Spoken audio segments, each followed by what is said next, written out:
All right, so today we're going to dive into something that I think is on a lot of people's minds, Yeah. and that's,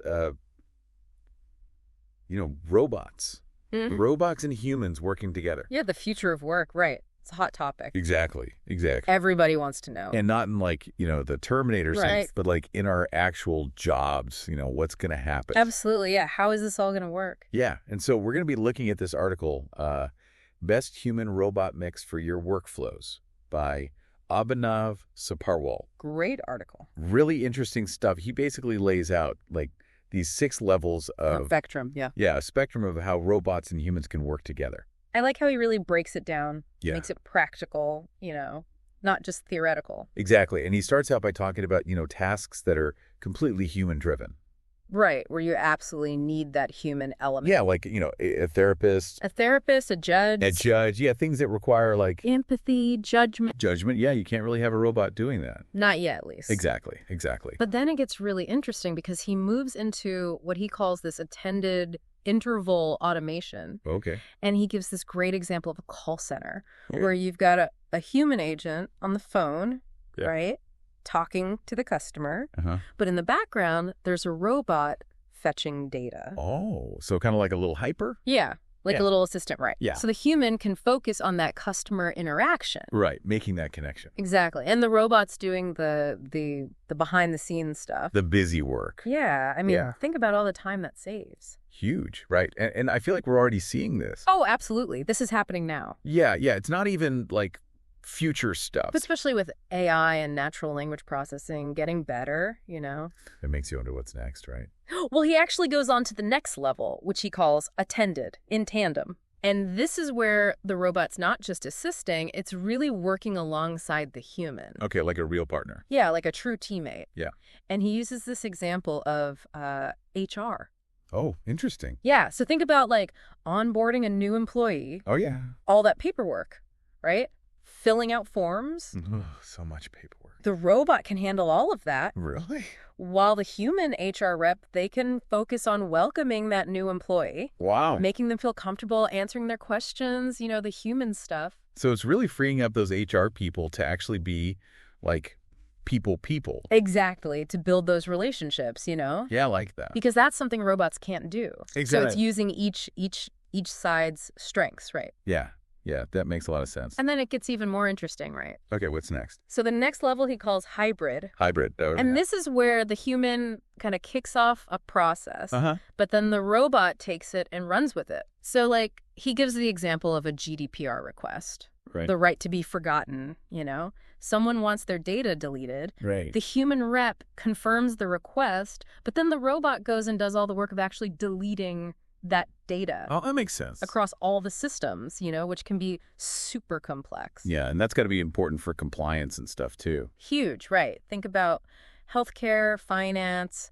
anywhere data privacy is critical. Yeah, you don't want any mistakes there. Exactly. So Yeah. this is where automation really starts to shine in terms of accuracy and speed.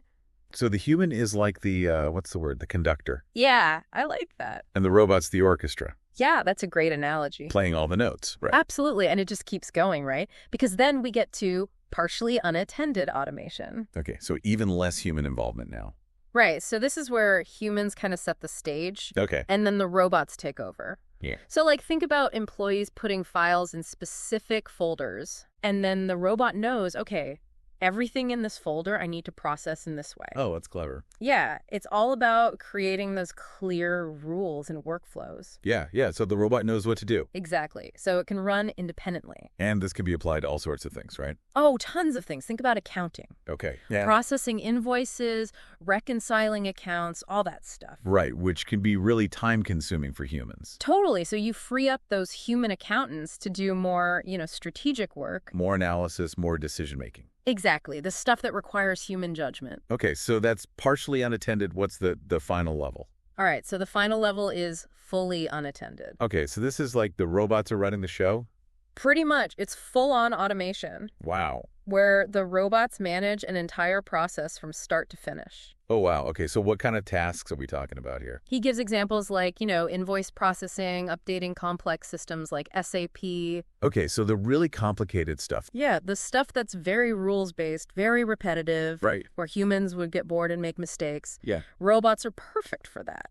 Yeah, it makes sense to use them for that kind of work. Right, because they're precise, they're consistent. Yeah. They don't need coffee breaks. Well, that's a good point. So there you have it, the 6 levels. Wow, we really went through the whole spectrum there. We did, from no robots to all robots. But I think the key takeaway here, and what I'm really curious about, is why is finding the right mix so important?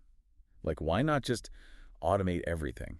That's the question, right? And I think the answer is that it's not about replacing humans with robots. Okay. It's about figuring out how they can best work together. Yeah, like a partnership. Exactly, like a really good team where each side is playing to their strengths. So it's about optimization, not elimination. Exactly. It's about making work better for everyone.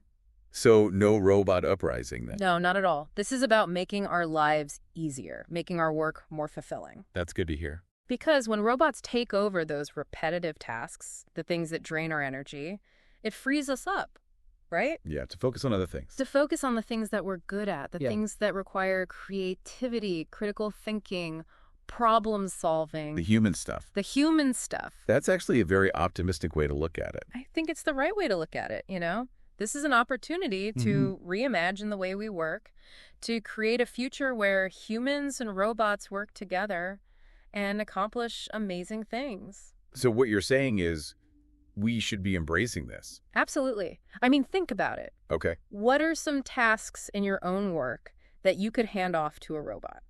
That's a good question. Right. And then what would you do with that extra time?